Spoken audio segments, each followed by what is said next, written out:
Hello again, everybody. Welcome to the Mike Francesa podcast on the Bet Rivers Network, brought to you by Casamigos Tequila. Casamigos Tequila is brought to you by those who drink it. We come to you on this Wednesday morning as we count the days towards Super Bowl 59, and we come to you on the Mike Francesa channel, on the Bet Rivers Network, on YouTube, on this Wednesday, as we inch closer to the game. Obviously, the honors program is tomorrow night. Then you got the Hall of Fame. Does Eli get in? And then, of course, the Eagles and the Chiefs. The game hasn't moved at all. Hasn't budged. It might not budge at all.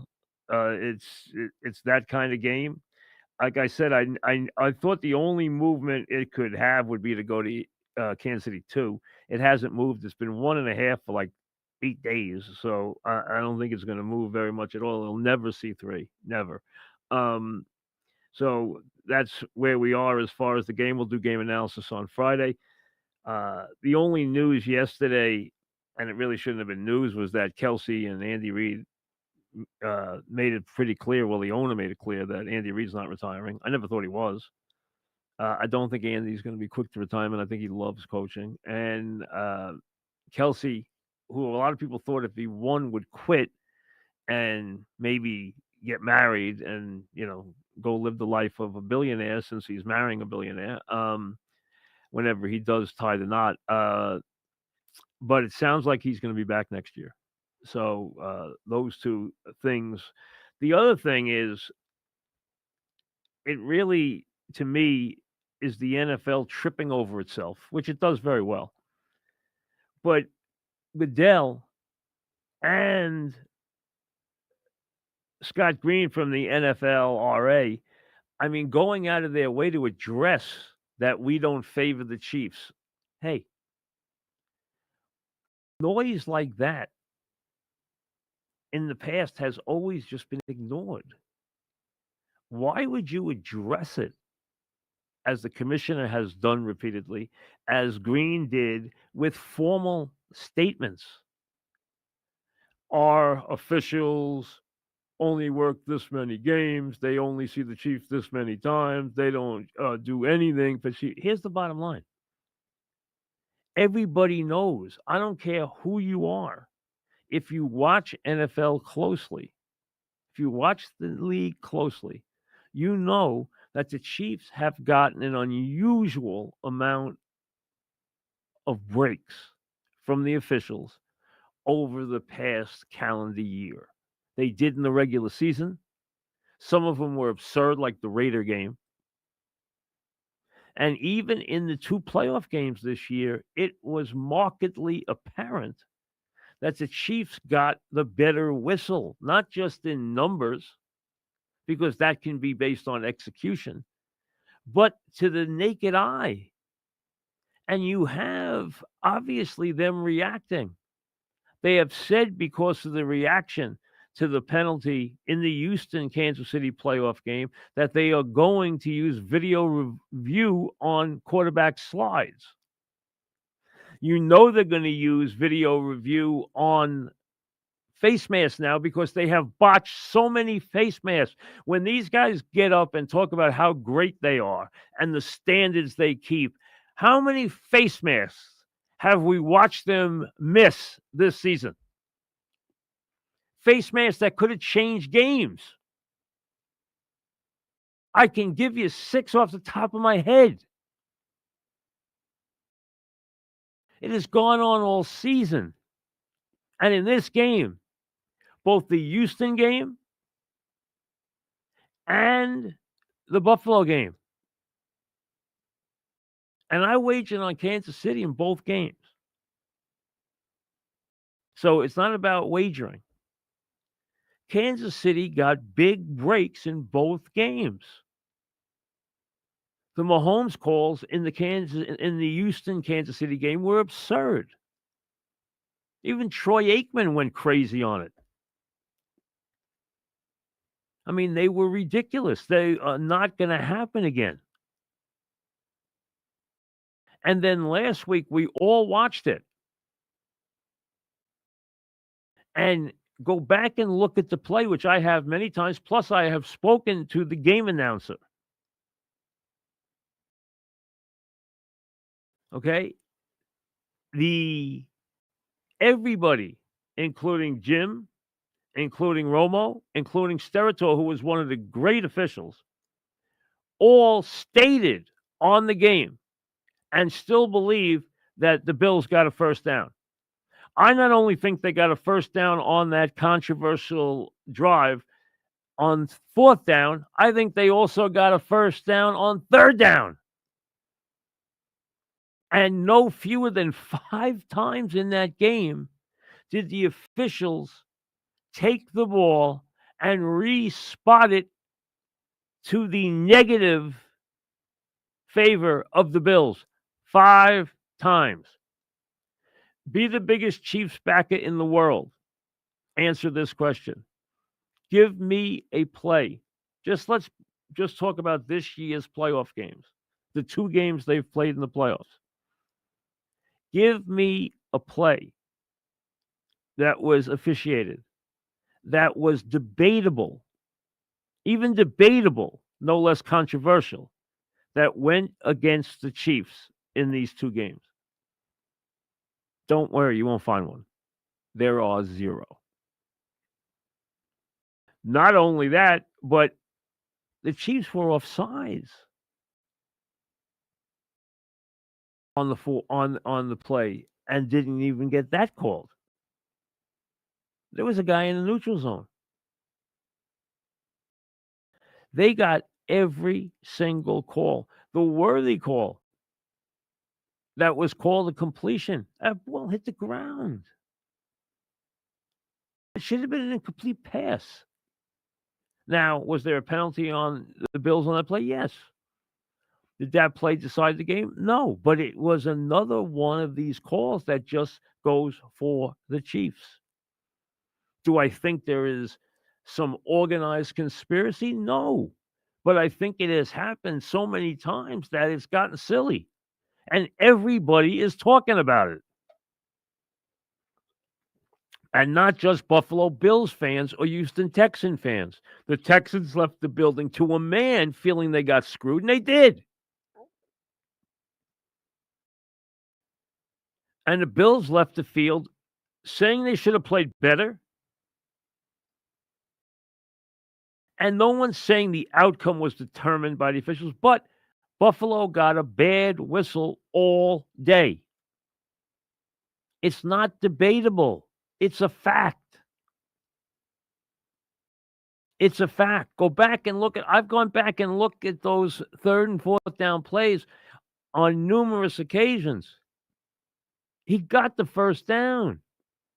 Plus, the league is so unhappy about that they have now come up. There's been a chip in the ball for a lot of years, but that does not correct how to spot the ball.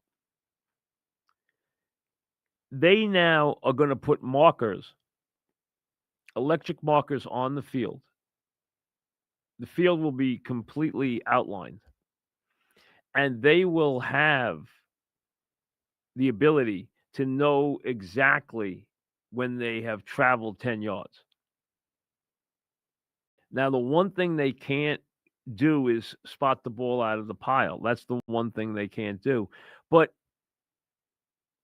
if the commissioner or Green had come with any evidence, any video evidence, if they had gotten up there, what a commissioner can do it Friday at his press conference, you want to show us that the Chiefs didn't get an advantage, then prove to us with video evidence on the controversial plays in that game that the calls were correct. They will not do that because the calls weren't correct. You're not going to see any video evidence from them. If they had video evidence to show you, they'd be showing it to you because they know this is a big deal, to the point where there's fans trying to boycott the game on TV. Now, no one's going to do that because why do that to yourself? It's a social day. It's a day where people who don't even watch football watch football. Everyone wants to watch the commercials. Everyone goes to parties. No one's going to deprive themselves of what is an American national holiday. That's silly. We know that. People are going to watch the game. Everyone's in a pool somewhere, one of those, pools, like you get with the numbers when you play the games on Bet Rivers, everyone's in one of those pools. I mean, those pools are everywhere. I've been in one for. I've been in the same. One person I know does three of them. I've been in the same three of them forever, and you know, I give the numbers, and we all put. Myself and the kids, we share it, and we've been very lucky on it. So we always participate. So we always have numbers. Okay, we always have a bunch of numbers.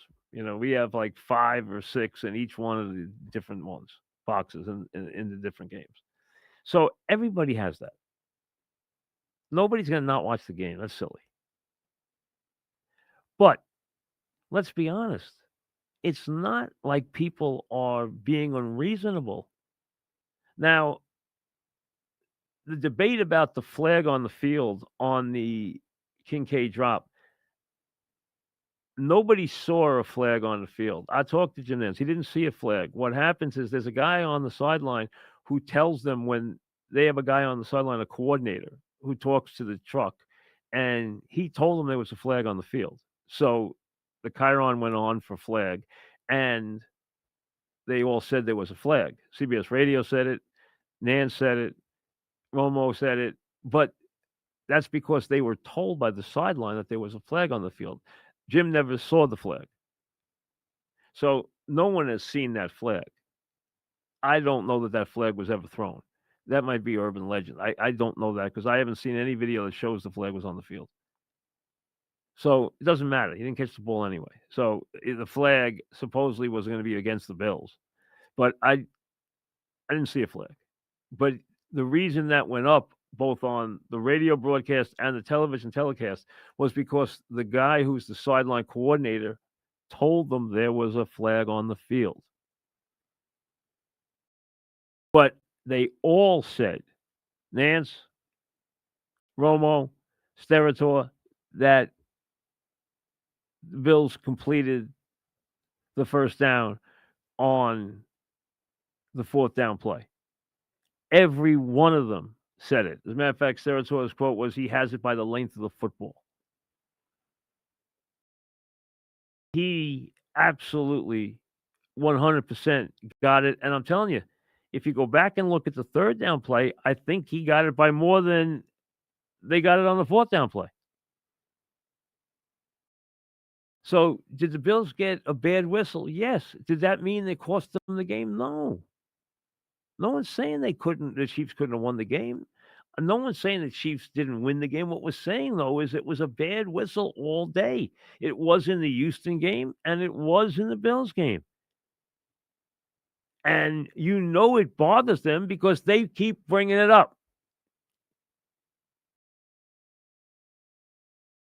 He volunteered about the officiating because it sticks in their craw.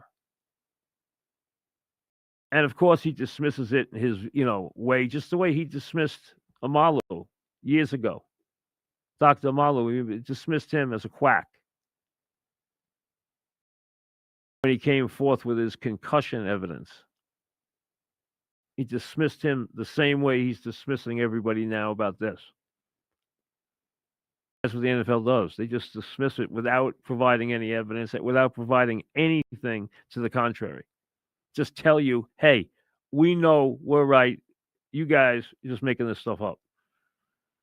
Just like he allowed the FBI and the league and everybody else to treat him all the way they did when the guy was nothing but a hero and saved lives going forward.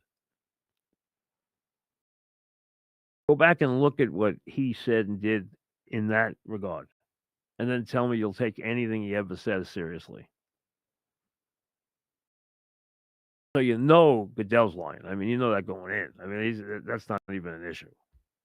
He's going to tell you what's good for the league, and that's it. That's his job. Protect the shield. I mean, that's the whole thing, right? He doesn't know anything else. That's what they pay him all the money for, is to create dollars from the network, which he's good at. He's good at squeezing all the networks, keeping everybody hungry, screwing the fans as much as he possibly can, squeezing every buck out of every game he can. But That's what he gets paid for. So I understand it's his job. He just does it in an ugly way. But when he gets up there and tells you, hey, dismiss this chatter, dismiss it, go back and look at what he said about the concussion stuff. See how that stood up to history. The bottom line is they have an officiating problem. The game is too fast for these officials. Full-time officials is not the answer. It's not the answer. I hear that all the time. Well, what are they going to do? Sit in the room and look at each other? There's no games to officiate. It's not a sport that's played on different levels in different places. All right, they could do a couple of games in the spring, but it isn't even the same league. There's nowhere for them to work. So they're not going to get better that way. If there was a time where you thought they were, if anybody in the NFL thought that these guys were not putting in the necessary preparation and work to be better officials, they would hire full-time officials. They can afford to pay them. That's not the answer. The answer is using the technology without bogging the game down. That's always been that has always been the delicate tap dance here between technology and slowing down the game to a point of ridiculousness, which is what you would do if, say, you reviewed every penalty. Just can't be done. Do we know they're bad penalty calls? Yes. Do they miss penalties? Yes. They're trying to correct some of that stuff. Like on face mask, they can do that. If they miss a face mask, they can have somebody say, hey, you missed a face mask. Hey, on further review, there's a face mask. Boom, 15 yards. Away we go. That's fine because that's egregious stuff. And it can be easily remedied.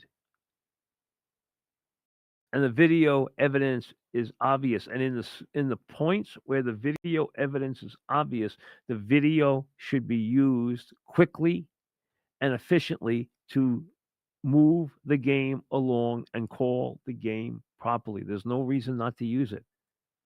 Now, the problem is on, say, different penalties, you could be looking at 20 angles and still debating on whether it's a penalty or not. That's going to be tedious and take way too long. And a lot of these reviews take way too long as it is. They bog the game down. You don't want that. But you want to get the game as well as properly officiated as you can. And when you see things like we've seen in the playoffs this year, it's not good. And it makes everybody think everything is rigged because everybody's gambling now. The difference is in those days, the NFL acted like there was no gambling. Now they embrace it because it's putting money in their pocket. And anything that will put money in their pocket, they are going to dive into. They are the greediest humans in the world. The more money they make, the more money they want. They have a sport that lays so dominantly over the marketplace. And still, they are so heavy-handed about everything they do. But they have to do better, and they will not recognize that they have to do better. But internally, they know they have to do better. That the product they're putting out, as far as the officiating, is substandard. And it was substandard this year. They can't miss the stuff that they're missing. No one expects every play to be called perfectly right. It's just never going to happen. There's a human condition here. It's part of the sport. The players make mistakes. They drop balls, as we've seen in the playoffs this year. They make mistakes, and so you expect officials to make mistakes. But when they can be corrected, they need to be corrected as long as it can be done in a timely manner. But to have them come out and address it in their typical haughty way and dismissive way is just irritating. That's all. Because everyone who watched it knows exactly what they watched. And Goodell knows that they know too, but the NFL's never going to admit it. So if you want to prove anything, then go to your commissioners meeting this week and bring video evidence that your calls were right in the Kansas City game. Don't expect it. You're not going to see it. Now, a couple of things before we get to the emails. St. John's won a big game last night against Marquette. Was it ugly? Yes. You knew it was going to be ugly going in. These are two good defensive teams that turn people over. What you didn't know was that they were going to miss basically 9,000 foul shots. St. John's is not a terrible free throw shooting team. The one problem they have is two of the three guys who go to the line a lot, Richmond and Zuby, don't make free throws. Lewis makes his free throws, usually. He missed some yesterday. Smith missed some yesterday. They usually make their free throws. Zuby doesn't. Richmond doesn't. And Richmond can go to the basket as well as any player on the college level. Matter of fact, he might go to the basket better and more powerfully than any player in the country. But he doesn't make his foul shots. And St. John's won a big game last night. And they're one of the top 12 teams in the country. And they are as good as any of the. I can name maybe 4 or 5 teams that they aren't as good as. Other than that, they're as good as any team in the country. Probably better. They're a great defensive team. They have wonderful athletes. They go from defense to offense faster than any team in the country. They assault the backboard. I mean, last night, they shoot their typical 3 for 18 from 3. Typical. They're the worst statistical shooting team. They might go down as the worst three-point shooting team in the history of the Big East. They also might go down as the best statistical defensive team in the history of the Big East. They are a great defense. And the one possession where Richmond wound up blocking the shot into the stands with 5 on the shot clock was one of the great displays I've seen since Georgetown's display against Kentucky in the Final Four up in Seattle back in the 80s, where they held Kentucky scoreless for 13 minutes. They were led by the best defensive guard I've ever seen in my life, a guy named Gene Smith.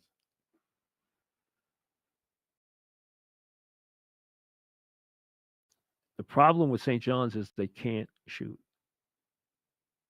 And while they clean up on the boards and they wore Marquette down, they wear everybody down. That's why they're so good in the second half. You know how many games this year they've been down at half and won? Because they wear people down. And they wear them down with their relentless pressure. They wear them down with their defense. They wear them down on the backboards. Last night, they out rebounded Marquette 43-21. They out rebounded them 18-2 on the offensive glass. They had to because they shot 3 of 18, which is 18% from 3, and 17 of 31 from the foul line. The only thing that saved them was Marquette shot 12 of 18 from the foul line, and their big 4 players were 3 of 18 from 3. They usually make threes. They didn't last night. Big part of that St. John's defense. So they beat Marquette. This St. John's team is going to be I think a 3 seed in the NCAA tournament by the time the smoke clears. They might even be a 2, but I think they'll be a 3. I think they can win the Big East because they're going to do very well when they play day after day after day in the Big East tournament because they're very good and very strong athletically, and the other teams will wear down. So I think they can win the tournament unless they have one of those nights where they just can't put the ball in the ocean. The problem is to beat an elite team, to beat Auburn, to beat Duke, and those right now are by a decent margin the 2 best teams in the country, Auburn and Duke. I actually right now would draw a line under Auburn and Duke. And then I get to the next group. In that group is Iowa State, Tennessee, Houston, teams like that. Iowa State's in a slump right now. They've lost 3 games in a row. St. John's can win against any of those teams, but to beat an elite team, and you're going to beat an elite team to get to the Final Four, you're going to beat one. St. John's is going to be very matchup driven in the NCAA tournament because if they get the wrong team on the wrong day, they can get a team that could get hot from three. Of course, their defense is great, but they do have games like the Providence game where Providence just killed them from three in the second half, just killed them. Really one player, but just killed them and almost beat them. And they just don't make enough threes. Rick keeps telling you, well, they can shoot threes. They can shoot. Smith can make a three. I don't trust anybody else. I really don't. There's no one there I trust. I think he'd like to see Wilcher and Scott shoot more of them, but they're not very good. They don't make them. And you can say, oh, they can win not making threes. Like when I talked to Rick about it, he said, hey, I can live with the threes. I can't live with the free throws. Well, nobody can live with free throws. If you're going to lose games that you shouldn't lose when you shoot 50% from the foul line. I mean, if you tank half your free throws when you shoot 30 of them, you know what? You should be ashamed of yourself.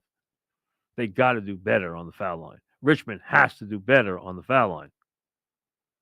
He is a big cog in this wheel, and he has to do better on the foul line. That's the only thing keeping them from being a legitimate Final Four team this year. I've told you all season, I think they will be a Sweet 16 team. I thought they could be a Final 8 team. I do not see them as a Final 4 team because they do not shoot the ball well enough. It's going to haunt them.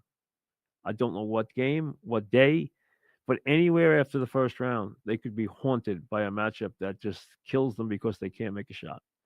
If they have a game where they shoot even high 30s from three, they're going to be very hard to beat. I don't think anybody beats them.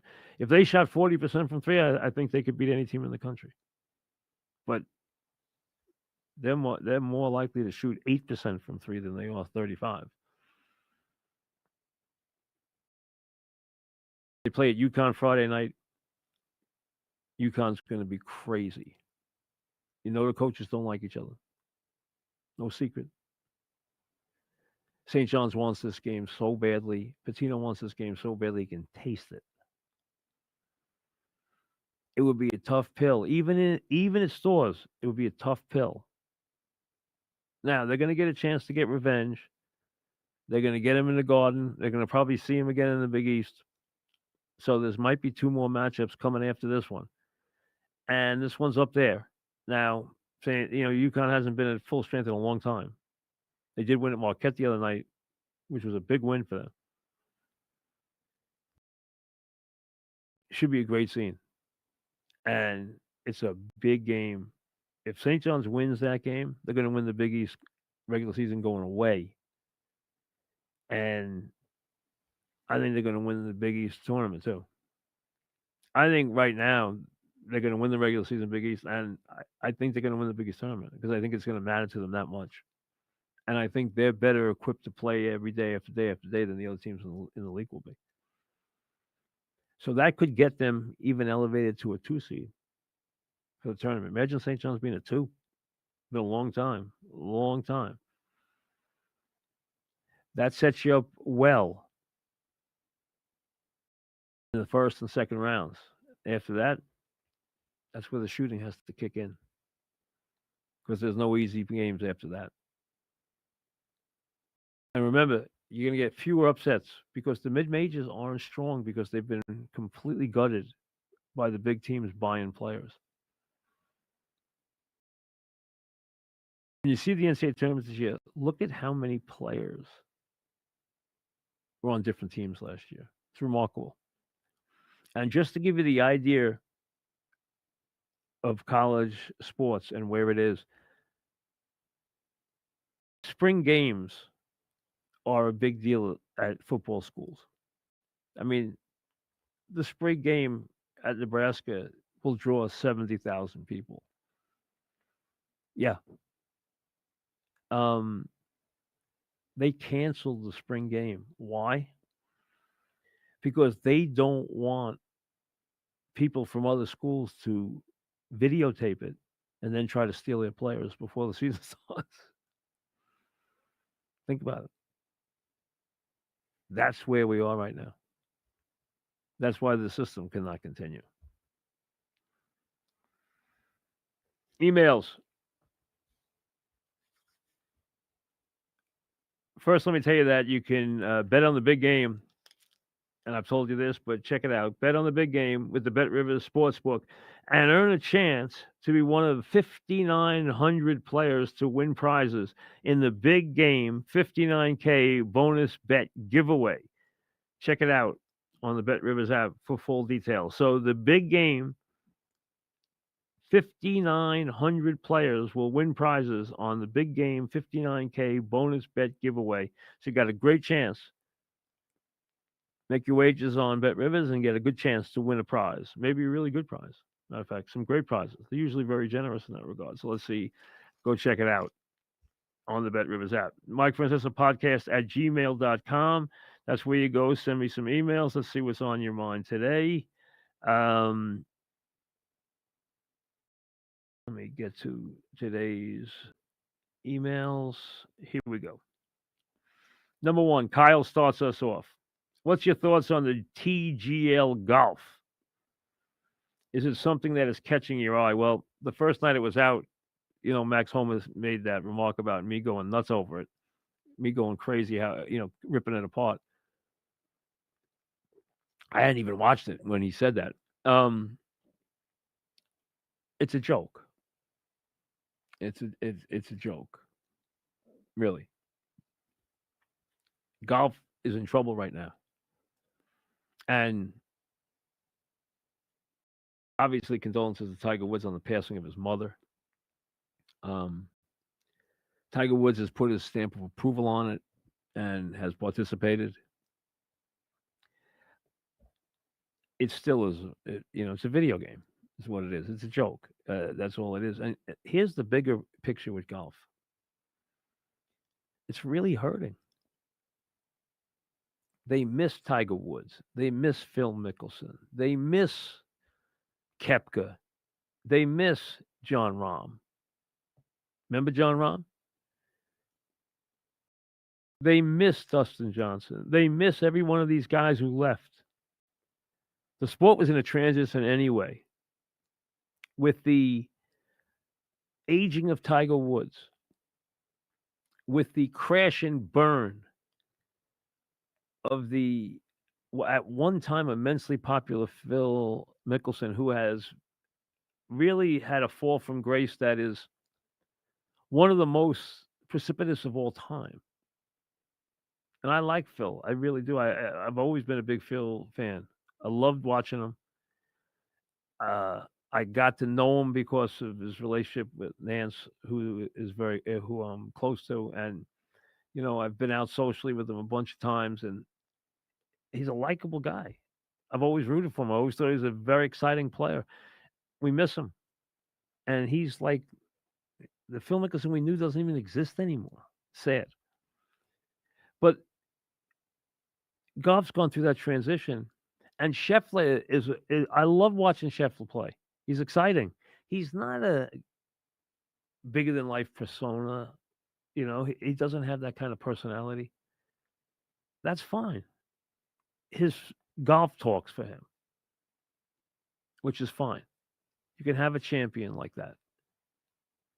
And he's legitimate, and he's a square guy, and the whole thing. Easy guy to root for. But Liv has just really put a huge hole in the sport. And let's be honest, people aren't watching golf like they used to. They're not. That tour's in trouble. It's in trouble. Golf was red hot. And there's a lot, first of all, it's a sport that, the people who play like to watch it, and a lot of people play it. It's a great game. Everybody loves golf. Anyone who plays golf loves golf. That's all there is to it. If you play golf, you love golf. But the sport, as a spectator sport, has been savaged by what's going on here. It's been ripped apart, and it's not getting better. It's getting worse. And things like the TGL don't help. That's for sure. I mean, it's just a joke. Um, Adam, happy to see St. John's winning. How can they be that bad at shooting free throws? Again, not that they're that bad. As a team, I think they shoot 68 or 69%, which is not good, but it's not deadly. Like I think they rank somewhere in the middle. Like they're like 250th in the country in free throw shooting. Um, the problem again is who goes to the line, the frequency of the visits, and the fact that they miss free throws. Richmond is the guy that you would think he can improve. Yes, he's a bricklayer from outside. And yes, he's great going to the basket. I would think he could make free throws. He made free throws at a much higher level at Seton Hall. I don't know why he's so bad this year, but he's terrible. And Zuby, he's improved a lot as a player. Had some silly fouls last night, but everyone had some. Game got to be such a game, such a messy game last night that it was almost like a foul on every play. But Zuby and Richmond have to shoot the ball better on the foul line. That's all there is to it, or they're going to lose. Gavin, is Jalen Hurts one of the better quarterbacks in the league? It seems that with the Eagle defense and their offensive line, and of course Barkley, there are probably 20 quarterbacks that could have led Philadelphia to the NFC Championship. It's patently unfair. He played really well in the championship game. He made some terrific throws. He made some very good decisions. He was playing hurt. He's a tough kid. I mean, this is a kid who got sat down at a halftime of a championship game and watched Tua come back and win the championship and take his job. And he stayed on that team and didn't complain. And then he went to Oklahoma and led them to a great season. This guy wins everywhere he goes. Is he a great player? No. Is he a great thrower? No. Can he run? Yes, he's an incredibly strong runner. He is better. He's a better quarterback than people give him credit for. He's a better leader than that. He's a really good leader. So the idea that 20 guys could do it is silly. If the Giants truly believe that one of the top two quarterbacks in the draft is their guy, should they do all they can to trade up and get him? Yes. Yes, they should. If they have a real commitment and believe in their hearts the way Ernie Accorsi did with Eli Manning. Now, Ernie told me before that draft, I'm okay. There were 3 quarterbacks there. And he said, I'm okay with 2 of them. He would have been happy with Eli. He said he would have been happy with Roethlisberger. So he wound up with Eli, and he was committed. I think if they're committed and they believe in it, and they really believe in it, then they should go get him. I think it's that important because they can't keep playing this silly game. So, yes, go get him. Now, do the Giants have to draft a quarterback on the first round? They do not. They can bring in a veteran quarterback, and they could draft someone down who they can develop. Quarterbacks do come on the second round, the third round, the fourth round, and sometimes even the 6th round.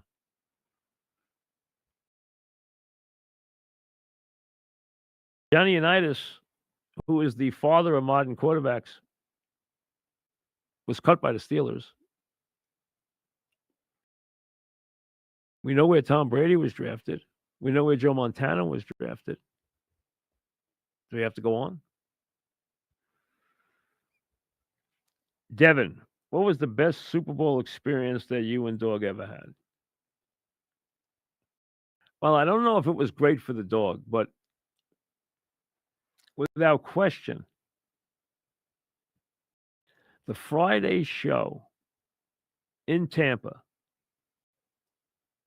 before the Giants-Bills Super Bowl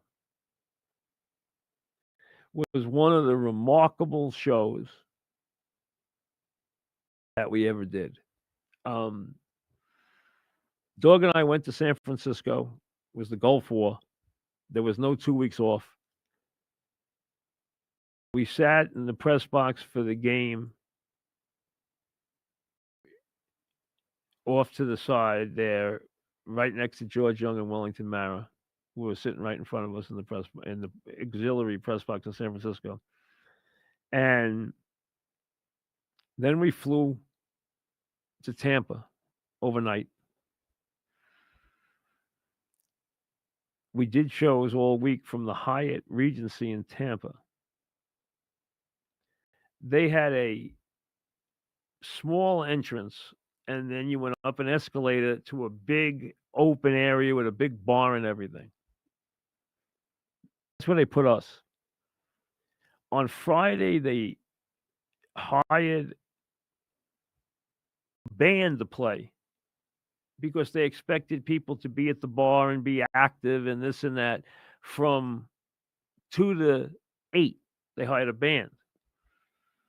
When we went on and they cut our mics in the building, in the Hyatt, they just cut our external mics when the band started. We were like probably 100 yards from the band or so, maybe a little more. And there were so many people there on Friday that the fans started booing and chanting. They paid the band off and sent them home so that everyone could hear the show in the Hyatt. That's how crowded the Hyatt was with people. It was jammed for as far as you could see. I mean, there must have been 1,000 Giant fans in the building. And that's a lot in a place like that, which isn't that big for that show. We had George Young on at 5 o'clock, as always. Bill, we taped, if I remember right. I think he was a playback because I think he was on earlier in the show, like 1:30 or something. And then we played him back later in the show again. But George was live at 5. And I remember that for as far as you could see, there were Giant fans. And Dog, of course, was rooting heavily for the Bills, who had beaten the Raiders 51-3 in the championship game. So the Raiders, the Bills were considered this offensive juggernaut, which they were. They had started running the K gun the year before in a Cleveland loss. That's where they developed it. When they were losing and trying to make a comeback, they developed what they called the K gun in that defeat and then ran it the whole next year. And they obviously were a brilliant team. Now, the Giants had lost Sims, were having a great season, lost to the Niners on the Monday night, lost to the Eagles, and then lost Phil on the Saturday against the Bills, and had to go to Hostetler and redo the offense, which they did, playing 2 and 3 tight ends, using Otis Anderson, playing a run offense, and their great defense. So Dog played into it big time and picked the Bills 49-13. I, of course, was on the Giant bandwagon the whole time, and I had picked him in San Francisco and gotten lucky when they, got the turnover and won the game on what we call a three-peat game that was stopped, and won it on the field goal. They were an 8-point underdog to the Niners. They were a 7-point underdog to the Bills. So I took the Giants, I don't know, 20-17 or 21, 17-14, whatever. I took the Giants to win the game by 3 or something with the points. But I took them to win the game. And Dog, of course, played it up big at 49-13. And the next morning, I had breakfast with Parcells I was over at the Giant hotel, and I was sitting with him and Ron Earhart, the offensive coordinator, and Earhart says, "Tell him what the dog picked." So Earhart knew. He said, "Tell him what the dog picked." And he said, "I said, oh, he picked the Bills to win big." He goes, "What do you mean?" He said, "He picked the Bills 49-13." He goes, so Parcells says to me, 49-13. He said, "I'd have killed myself on the sideline by the time they got 35." So I still remember that to that day. But that, he obviously was playing the Bills side up big, and it was perfect from that standpoint. And we didn't sit together for the game, which happened a lot because we had different Super Bowl tickets and stuff. A lot of times, and they weren't always right next to each other. Sometimes they were, sometimes they weren't. This game they weren't. Um, and at halftime, remember they had scored just before the half with the great 8-minute drive, touchdown. Baker gets the ball in the corner of the end zone. Now they're only down 12-10. And I went in downstairs at halftime. You know how long the halftimes are. And the Giant fans were all going crazy, crazy. And they were so charged and so excited.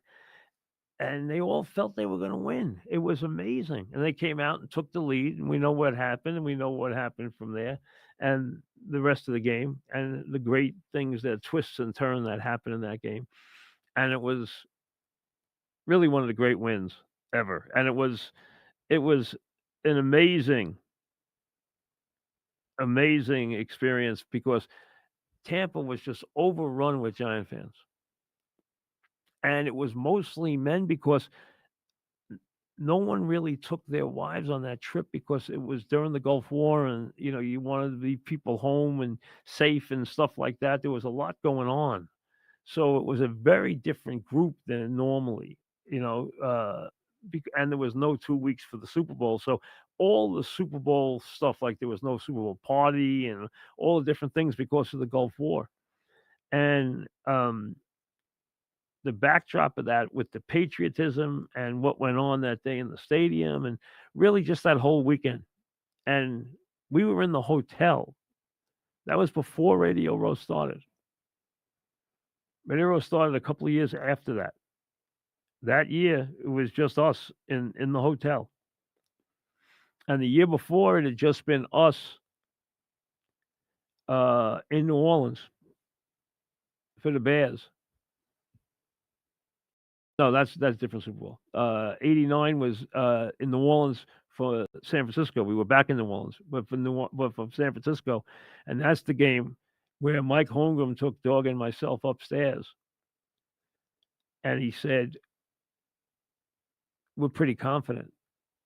And Mike was being mentioned for the jet job and stuff like that. He was the offensive coordinator then. Eventually, he stayed another year. Then he went to the Packers. But we knew Mike really well. I knew Mike for years and years. So Dog and I went up, and Mike was in front of this big board, and he said, "I feel pretty good." He says, "Matter of fact," he said, "we don't have a play that won't work against their defense." I mean, I still remember this. We won't have a play that won't work. That game was 55-10, if you remember. It was 24-0 in the first quarter. It was an annihilation in that year in New Orleans. And that year we were in the Hyatt Regency that was connected to the Superdome. Used to go right across the walkway there to it.